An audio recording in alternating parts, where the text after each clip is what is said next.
এইটা আমাদের দেশে দেখায়, এটা যদি বলেন, আমি তো মনে করি ডক্টর ইউনূস এরকম কোনো চরিত্র দেখান না। আমি জানি অনেক অনেক রকম সমালোচনা করবে, রাজনীতিতে আমার তার অনেক বড় সমালোচনা আছে, কিন্তু আমি নির্বাচিত সরকারের প্রসঙ্গে বলছিলাম না। নির্বাচিত সরকারের কথাও যদি বলেন তাহলে আবার সব সরকার একই রকম নয়। কারো হয়তো এই ডিগ্রিটা 10, কারো হয়তো 90। আর যদি নির্বাচিত সরকার, ধরে আমাদের পাশে পশ্চিমবঙ্গ আছে না, পশ্চিমবঙ্গে পর দুটো গভর্নমেন্টের কথা আমি বলতে পারি, একটা সিপিএম, ইভেন এখন যে মমতা ব্যানার্জির সরকার আছে, ওদের নামে দুর্নীতির কোনো অভিযোগ নাই সেটা বলবো না, কিন্তু 32 বছর সিপিএম ছিল, ওটা এগোচ্ছিল।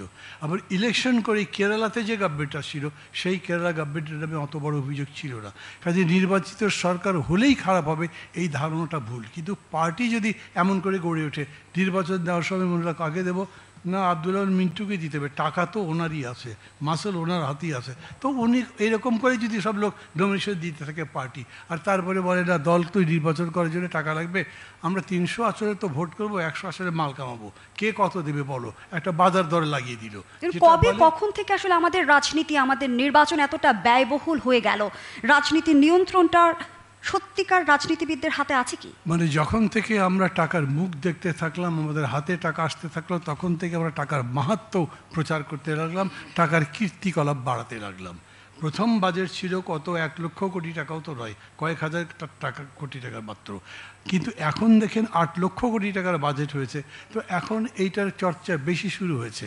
দেশের উন্নয়নটা যদি আনইভেন হয় তাহলে ডেফিনেটলি এটার চর্চাও আনইভেন হবে।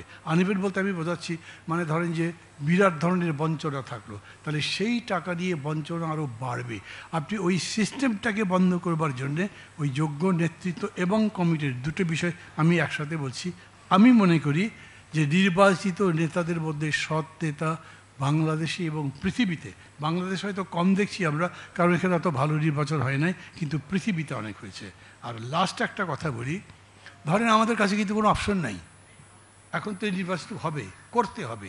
সেই নির্বাচনে যারা ভোট পাবে আপনি তাকে দেখতে পারেন না, তবু আপনাকে মানতে হবে। আপনি কি এক্সপেক্ট করেন? ওই সরকার যেন ভালো হয়। ধরে নিচ্ছি বিএনপি যাবে, কিন্তু বিএনপি আগে তো ভালো কাজকাম করে, সামনে কি ভালো করবে? আমি এরকম একটা সামাজিক চাপ তৈরি করব, যেহেতু আমি ক্ষমতায় যেতে পারছি না, যাতে বিএনপি সোজা পথে চলতে বাধ্য হয়।